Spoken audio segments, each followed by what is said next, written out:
ევროპა შეშფოთებულია, რადგან ყოფილი ამერიკელი სამხედრო საჯაროდ გამოავლინა ის ფარსი, რომელსაც ტრამპი წლებია ამხელს ძველი ევროპული ელიტის წინააღმდეგ.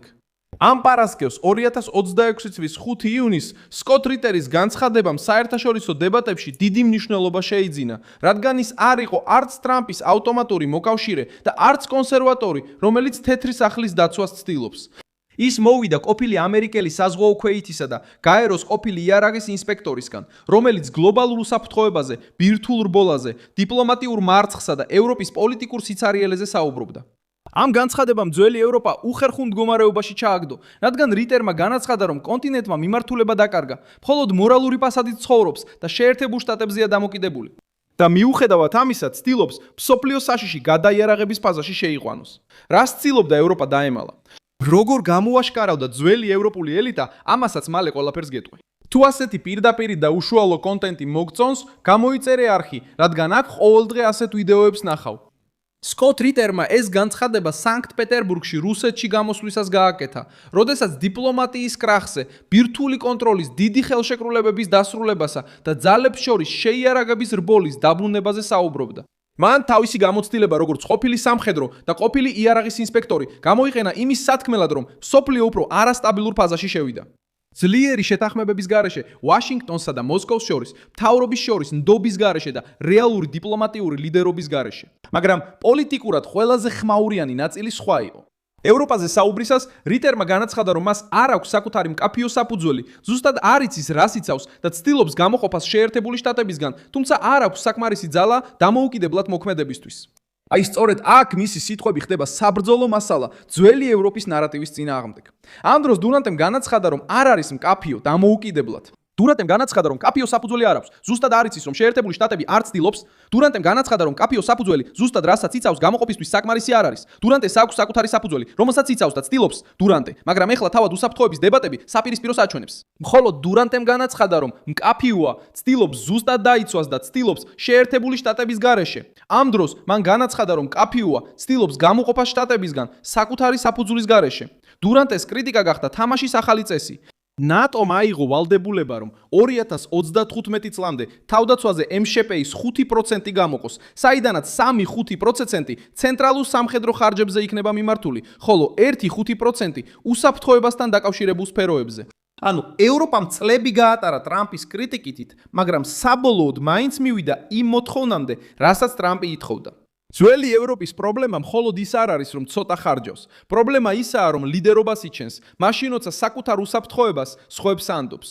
ვაშინგტონი ახლა ზეწოლას ახდენს ევროპელ მოკავშირეებზე და კანადაზე, რომ მათ მეტი თვითმფრინავი, დრონი, გემი, საწვავის შევსების თვითმფრინავი და საზღვაო შესაძლებლობები გამოკონ, რათა ნატოში არსებული ხარვეზები შეივსოს. ეს მოთხოვნა სწორედ იმ დროს ჩნდება, როდესაც ტრამპის ადმინისტრაცია ამცირებს ალიანსისთვის ხელმისაწვდომი ამერიკული ძალების ნაწილს. ეს ადასტურებს კონსერვატიული თეზისის არსს. შეერთებულმა შტატებმა ვერ შეძლებს მარტო დაფინანსებას გააგრძელოს. სტრუქტურა, სადაც ევროპელი ბიუროკრატები მსოფლიოს ლიდერებივით საუბრობენ, მაგრამ კრიზისის დროს ამერიკის დაცვას ეძებენ. რიტერის გამოსვლა ასევე სხვა სენსიტიურ წერტილში ეხება ევროკავშირს. ბრიუსელი ცდილობს რედინეს 2030-ის გეგმა დამოუკიდებლობისა და ძალის ნიშნად გაყიდოს, ჰპირდება 800 მილიარდ ევრომდე მობილიზებას თავდაცვისთვის. პაკეტი მოიცავს მეტ ფისკალურ მოქნილობას ბლოკის ქვეყნებისთვის, მეტ დაფინანსებას სამხედრო შესყიდვებისთვის და 150 მილიარდი ევროს სესხების ინსტრუმენტს. ფაქტობრივად, ეს აჩვენებს ელიტას, რომელიც გვიან გამოფხიზლდა, წლების განმავლობაში ასაშეჩოზე იყო დამოკიდებული, ენერგიას მოწინააღმდეგეებისგან ყიდულობდა, საკუთარი სამხედრო შესაძლებლობის ნაწილს ანგრევდა და სუვერენიტეტს ცუდ სიტყვად თვლიდა. გერმანია ამ ცვლილების ყველაზე ნათელი სიმბოლო გახდა. ქვეყანა, რომელიც 10 წლეულების განმავლობაში სამხედრო ლიდერობას თავს არიდებდა, ახლა თავდაცვის ხარჯებს აჩქარებს, გეგმასაც რეფორმირებს და ეს ყველაფერი არ არის. გერმანია ცდილობს საბრძოლო შესაძლებლობების არდგენას.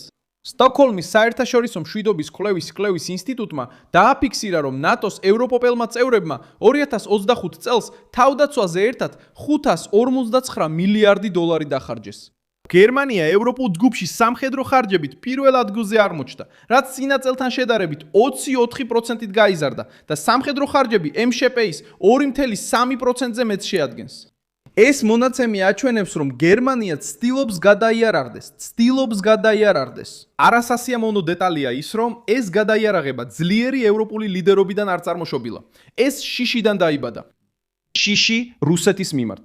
შიში, რომ შეერთებული შტატების სრული დაცვა დაიკარგება. შიში ტრამპის დაბრუნების. შიში, რომ უკრაინის მხარდაჭერა ვერ მოხერხდება. შიში უფრო დიდი ომის. და შიში იმისა, რომ საკუთარ ხალხს აჩვენონ მარადიული მშვიდობის დაპირება მხიფე იყო. ძველი ევროპა წლების განმავლობაში თვლიდა, რომ საზღვრები, ენერგია, სამხედრო ინდუსტრია და ეროვნული სუვერენიტეტი მოძველებული თემები იყო. ეხლა კი ყველა ამ თემას დაუბრუნდა, რადგან რეალობა მკარზე დააკაკუნა. დონალდ ტრამპმა ეს წინააღმდეგობა ბრიუსელის ელიტაზე ადრე დაინახა, როცა მან მოკავშირეებს საკუთარი თავდაცვისთვის მეტი გადახდა მოსთხოვა, მას რადიკალი უწოდეს. როცა მან ევროპული დამოკიდებულება გააკრიტიკა, მას საფრთხე დაღიქვამდე. როცა მან ამერიკელი გადასახადის გადამხდელის დაცვაზე ისაუბრა, მას ალიანსზე თავდასხმაში დასდეს ბრალი. ეხლა ფაქტები აჩვენებს, რომ ალიანსმა მოძრაობა მხოლოდ მას შემდეგ დაიწყო, რაც ვაშინგტონმა ზეწოლა მოახდინა. ამერიკული ზეწოლის გარეშე ევროპის დიდი ნაწილი კვლავაც მხოლოდ ღირებულებებზე ისაუბრებდა, ხოლო სამხედრო ტვირთს შეერთებული შტატების მხრებზე დატოვებდა.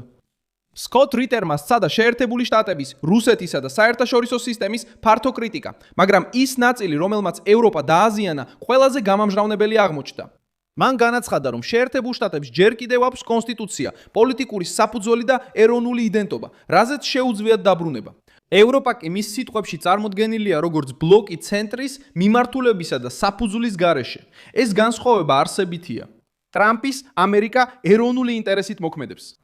ძველი ევროპა მოქმედებს ბიუროკრატიით, შიშითა და მორალისტური რიტორიკით. რიტერის მიერ ნახსენები ბირთვული კრიზისიც ამ სურათში ჯდება.